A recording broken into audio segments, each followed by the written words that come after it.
शुभपथ चिंतन पुरस्कार आणि हा जातोय आकाश पवनीकर यांना। आकाश पवनीकर यांच्याबद्दल सांगायचं झालं तर ते खूप दिग्दर्शक आणि अभिनेता म्हणून ते 15 वर्षांपासून नाट्य क्षेत्रात कार्यरत आहेत। दुरुपयोग त्यांनी पहिल्यांदा लिहिलेलं नाटक जे होतं त्याला नाट्याला उत्कृष्ट लेखनाचं पारितोषिक त्यांना मिळालं।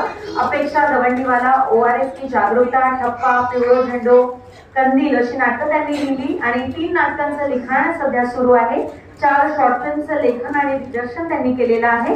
कॉलेजमध्ये असताना युनिव्हर्सिटीमधून निवड त्यांची करण्यात आली होती आणि नागपूर विद्यापीठातील कुलगुरूंच्या हस्ते त्यांचा सत्कार करण्यात आलेला आहे। आणि जी मी बघते की माझी सुरुवात जेव्हा होती, जेव्हा मला देखील शुभपथ चिंतन एकेकाळी मिळाला होता, तेव्हापासून सातत्याने दरवर्षी कार्यरत असणं हे पण तितकंच महत्वाचं आहे। एक सातत्य त्यांच्या कार्यामध्ये दिसून येतं आणि सावनेर सारख्या शहरात एका छोट्या ठिकाणी, नागपूर सारखं मोठं नाही आहे ते, पण तिथे देखील ते चळवळ राबवत आहे ही खूप महत्वाची बाब आहे। त्यामुळे एका छोट्या ठिकाणी नाट्य चळवळ आणि तिथे चळवळ राबवणं हे कौतुकास्पद आहे। खूप खूप अभिनंदन आकाश तुमचं।